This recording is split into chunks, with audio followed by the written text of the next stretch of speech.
mi vida, recibir esta canción como una fragancia de bonolo. Adiós, Madeleine.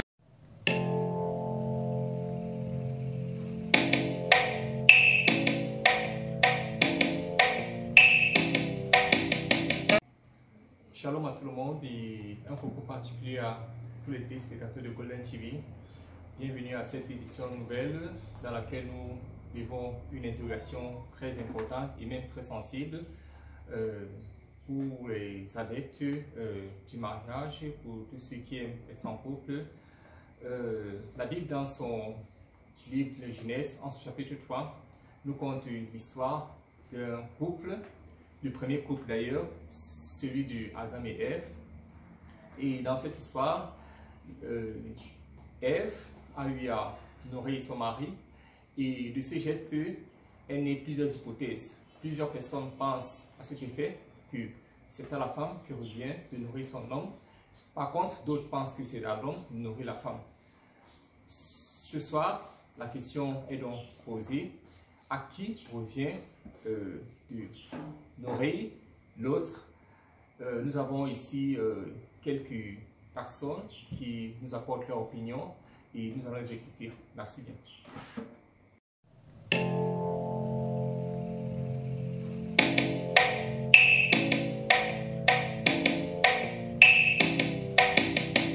Bonjour, pasteur. Merci de me passer la parole. Oui, la thématique consiste à savoir lequel des deux dans un couple doit nourrir l'autre. À savoir si c'est l'épouse ou bien l'époux qui doit nourrir son vis-à-vis. Quand on parle d'épouse ou bien d'époux, on parle de deux personnes qui se sont engagées à se mettre ensemble.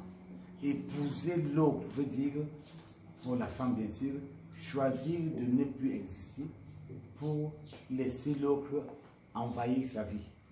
Alors, je prends que le cas d'un verre d'eau et puis d'un quelques carreaux de sucre. Supposons que cet homme ait ce verre d'eau, la femme cesse d'être ce qu'elle est pour porter dans son mari, lui elle cesse d'exister pour laisser exister son mari au travers d'elle. Alors, quel carreau de sucre dans un verre d'eau donne à ce carreau de dissoudre. Alors, dès qu'elle dissout, on ne la voit plus. Est-ce que ne pas la voir veut dire qu'elle n'existe pas? Sûrement, elle existe parce que dans la vie, dans ce verre d'eau a changé de saveur.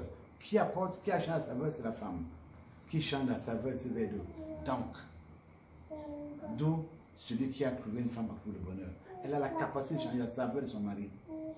Alors, venons à nous demander lequel des deux doit nourrir l'autre. Étant donné que ce verre d'eau n'est plus le verre d'eau d'hier, c'est ce verre d'eau qui a été influencé par la femme, il n'y a pas de choix. On se met d'un commun accord, tout ce qu'on doit faire, on le fait en commun. C'est vrai, j'ai mes devoirs, elle a les siens, j'ai mes droits, elle a les siens. Chacun veille à pouvoir aux besoins de son vis-à-vis.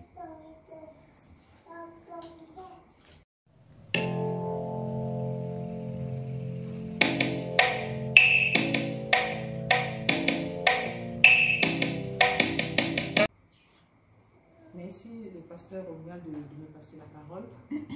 Dans un couple, qui de l'homme ou de la femme doit nourrir l'autre?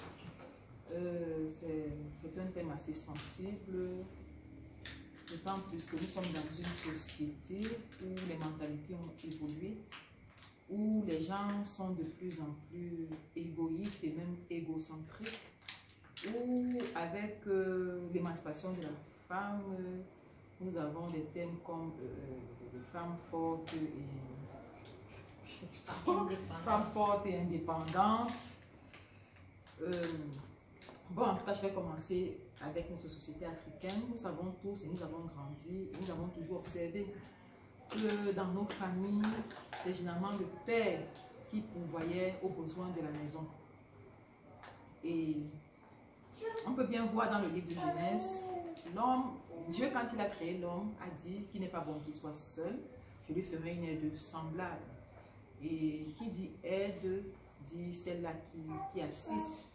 Et puis, dans le cadre purement chrétien, le mariage, selon Dieu, en fait, unit deux personnes qui ne sont plus deux personnes différentes, mais qui deviennent une seule chair. Et si nous devenons une seule chair, ça veut dire que nous avons le même objectif. Et si nous avons le même objectif, ça veut dire qu'on n'a plus des...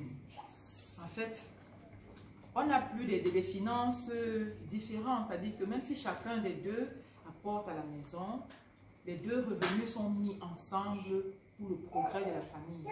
Donc, ce que je peux dire, c'est que l'homme nourrit la femme, tout comme la femme le fait pour l'homme également.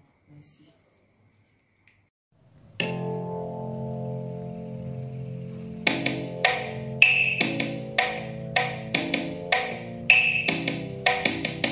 Merci, Pasteur Omial, de m'avoir passé la parole. Alors, dans un couple, qui devrait nourrir qui? Nourrir, d'abord, nous voyons ça comme apporter à manger dans un couple ou contribuer aux différentes charges. L'apôtre Paul le dit dans la Bible que la femme devrait être soumise à son mari. Donc, il est important que ce soit l'homme qui soit le pourvoyeur par excellence dans un foyer. Mais il peut arriver que l'homme soit bloqué financièrement et c'est la femme qui l'assiste. Donc, pour ma part, je pense que c'est la femme qui peut apporter, comme l'homme également peut apporter dans un foyer. Merci.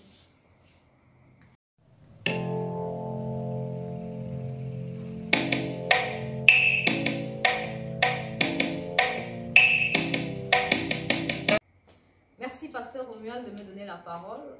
Alors, dans un couple, qui devrait donner à manger à l'autre? Étant donné que on dit que c'est depuis que Ève a donné à manger à Adam que l'humanité en a été troublée.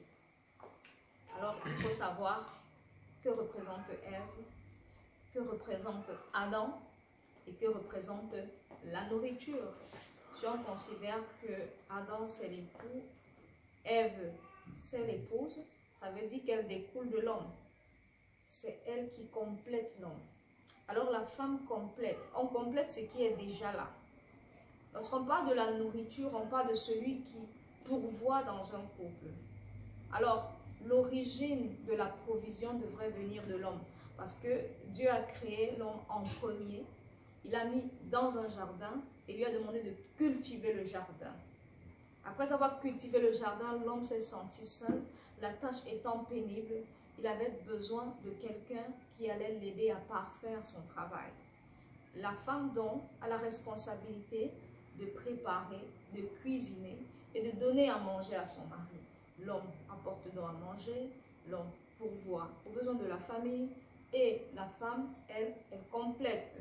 C'est vrai qu'aujourd'hui, on est dans une société moderne où l'homme et la femme font généralement le même travail. Mais si on rentre dans les sociétés traditionnelles, si vous allez chez les Baka aujourd'hui, chez les Pygmées par exemple, qui sont un peuple encore primitif, vous verrez que ce sont les hommes qui vont à la chasse. Les femmes, elles font des tentes. Donc, les rôles sont partagés. Je pense que même si les deux travaillent, on devra définir les rôles, de telle sorte que les responsabilités primaires reviennent à l'homme. Par exemple, le lieu d'habitation, voilà, le déplacement, l'inscription des enfants à l'école. Et bien sûr, la femme va s'occuper principalement de ce qui revient dans la marmite, de la nourriture. Donc oui, la femme doit nourrir l'homme. On l'appelle d'ailleurs la mère nourricière. Ce n'est pas hasard que Dieu lui a donné des mamelles. C'est parce que son rôle, c'est de nourrir. Mais nous savons tous que l'homme découle de la femme et la femme découle de l'homme. En même temps, chacun doit pouvoir apporter sa pierre et sa contribution. Le problème intervient lorsque la femme apporte à manger sans que l'homme ne soit au courant de l'origine de cette nourriture. Parce qu'on dit que la femme a nourri Adam, mais on n'a pas insisté sur d'où venait la nourriture. La nourriture venait du serpent. L'homme et la femme devraient être solidaires de telle sorte qu'il n'y ait pas une troisième personne. Parce qu'on dit que dans un couple, la troisième personne, c'est le serpent. À partir du moment où l'homme s'assoit et mange sans se demander d'où vient cette nourriture. Je n'ai pas donné de champ à ma femme. Je ne lui ai rien donné. Où est-ce qu'elle prend à manger? Et il ne fait rien pour donner à manger. Alors, c'est à partir de ce moment que le foyer va souffrir. Parce que certainement, il y a un serpent quelque part qui a donné à manger à la femme. Donc, on doit faire attention. À partir du moment aussi que l'homme n'a personne pour le nourrir, il sera compliqué que le foyer tient aussi. Une femme qui ne veut pas prendre soin, assister son mari également, il y aura problème. Donc, chacun a son rôle à jouer, je le pense, et les rôles se complètent. Pour ma part, finalement, l'homme peut nourrir la femme et la femme peut nourrir l'homme. Merci bien, que Dieu vous bénisse.